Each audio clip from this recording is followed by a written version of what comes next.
What's up, everybody? Welcome back to Empire on Deck. I am Roman Gennaro. Let's jump into Saturday's action. First, Saturday was a crazy day. We had 6 extra inning games and one that ended with a 9th inning walk-off. Also, we saw an interesting trend on Saturday where there were several games that went into the mid or late innings, scoreless. So let's jump into it and find out what that was all about. The Cubs erupt for 10 runs and beat Washington 10-2 for their first win of the season. They got homers by Miguel Amaya and a 3-run homer by Ian Happ, as well as a double from Nico Horner. Cade Horton looked really good in this game, coming off of a NL Rookie of the Year finalist run a year ago. 6 1/3, 4 hits, 2 earned runs. Michael McGreevy fired 5 no-hit innings for St. Louis, and was only lifted after 5 because of pitch count. Again, because it's opening weekend, you don't want to burn anybody out too quickly. And it was rookie J.J. Weatherholt who went 2 for 5 and had a 2-run walk-off single in the 10th inning to win it for St. Louis. That's the first of the many extra inning games that we saw on Saturday. In what was probably the craziest game of the day, Dylan Cease shined in his Toronto Blue Jays debut with 12 Ks over 5 1/3 innings, including at one point 7 strikeouts in a row. The Athletics blew it open in the 7th with a Shea Langoliers grand slam, but that would not last long. There was a scary moment in this game where Blue Jays reliever Mason Fluharty had to be helped off the field after being hit by back-to-back line drive comebackers. First in the right thigh by Jeff McNeil, then in the right knee by Max Muncy. No, not that Max Muncy. There's 2 Max Muncies. This one plays for the Athletics. And after the set, he shook off the first one and was able to warm up and pitch to Max Muncy. And then the second one went off his knee, and he needed help to get off the field. So hopefully he's okay. Toronto clawed back in this game with 1 run in the 7th and 2 in the 8th.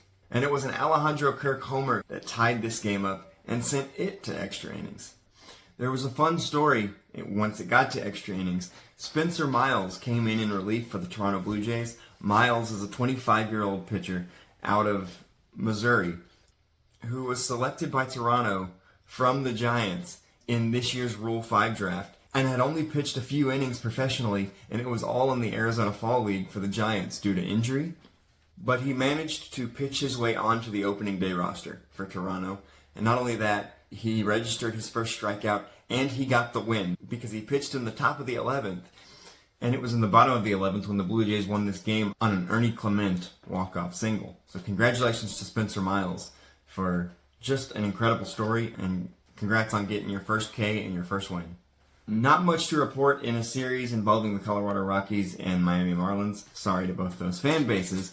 But one interesting thing that did happen was that Colorado hit a couple of home runs, including the first career home run for TJ Rumfield in the first inning. But it was Miami that won this game 4-3.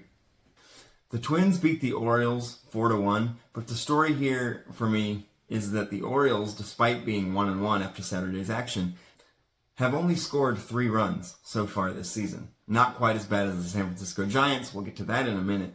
But they've only scored 3 runs in the first 2 games of the season. And Pete Alonso has started his Orioles career 1 for 8. So we might already have a problem in Baltimore. Texas jumped out to a 3-0 lead against Philadelphia thanks to a Corey Seager home run in the first and a Jake Berger homer in the third. But Philly scored 3 runs in the 9th to force extra innings, where it was Andrew McCutchen driving in his first run as a member of the Texas Rangers, and Texas won this game 5-3 in 10 innings. The Mets and Pirates also went to extra innings, but this is the game I was talking about. This is the game that they went into extras scoreless. And when something like that happens, you have to ask yourself a question. Was it a pitching duel? Or was it just they can't score a run? And I think it was the latter. Because Mitch Keller did pitch well. He did go 6 1/3 innings with just 3 hits. But I believe it was David Peterson on the mound for the Mets. I don't think he made it out of the 5th, so I don't think it was necessarily that, because I think going into extras, the Pirates had 10 hits. So they just could not drive the runs in. So I think it was more of they couldn't score than it was a pitching duel where they couldn't get on base because it looked like they were on base a lot. Both teams traded runs on singles in the 10th. Brian Reynolds gave Pittsburgh the lead in the top of the 11th before Luis Robert hit his first homer as a member of the Mets. It was of the 3-run variety to walk it off for the Mets. The final score of that game, after being scoreless for 9 innings, was 4-2.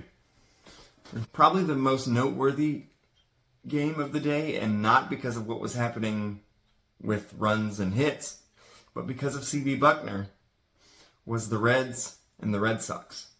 And let's remember that we have ABS this season largely due to umpires like CB Bucknor and Angel Hernandez. Thankfully, I believe Angel Hernandez is retired this season, or he's going to retire at the end of the season. Either way, CB Bucknor is one of the reasons that ABS exists in Major League Baseball in 2026.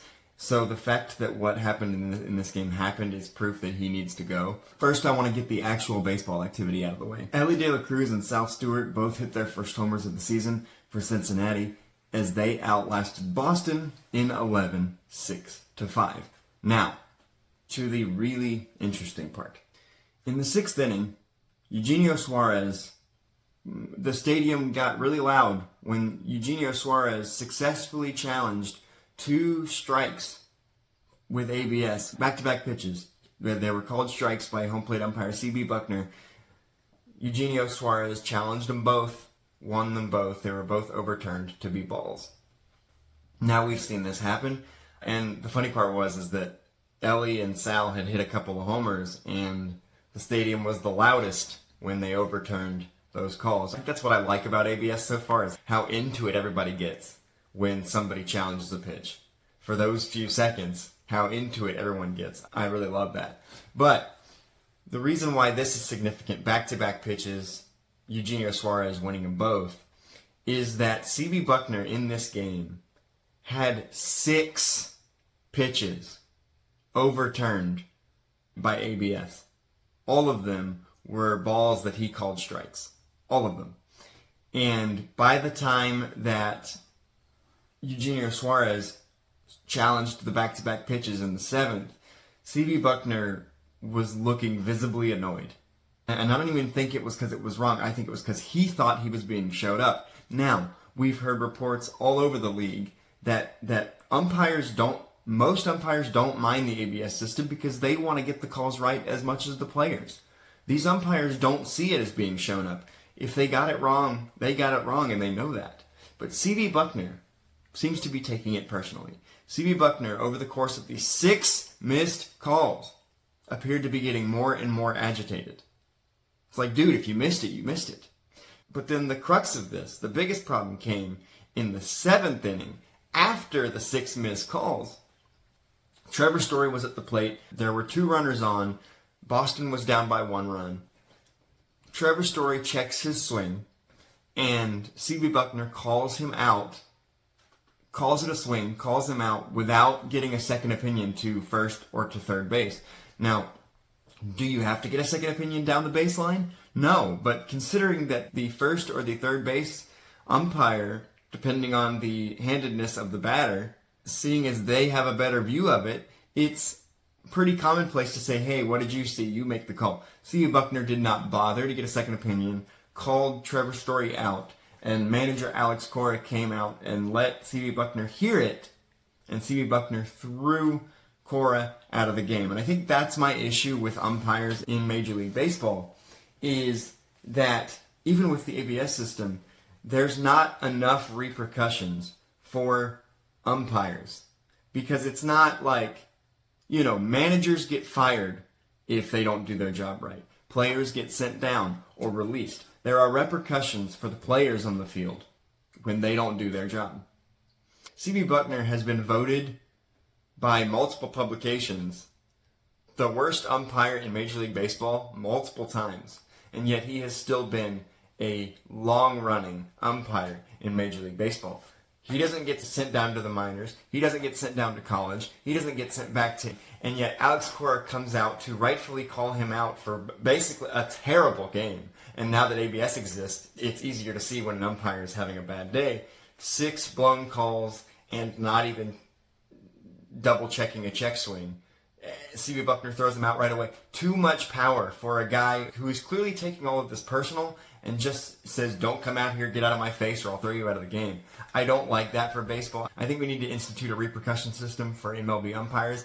I think before every regular season, you need to put these umpires to the test. You need to have them call, maybe you do something like you have them call 100, 200 pitches as an exam, and using ABS, you see how many they actually get right, and if it's below a certain mark, they go to the minors for the season. Something needs to be done to prevent people from, like CB Bucknor, from missing this many calls and then having the power that he has when Alex Cora comes out and rightfully challenges him on the fact that he did not do the check swing after these calls. It was clearly an act of frustration. He's like, I don't care what the right thing to do is. I'm going to call this, and then if you come out, I'm going to... It just rubbed me the wrong way. CB Bucknor has been kind of doing this for a while, and I think it's time for CB Bucknor to get out of Major League Baseball. But this was just a bad look for him. It definitely overshadowed a really good game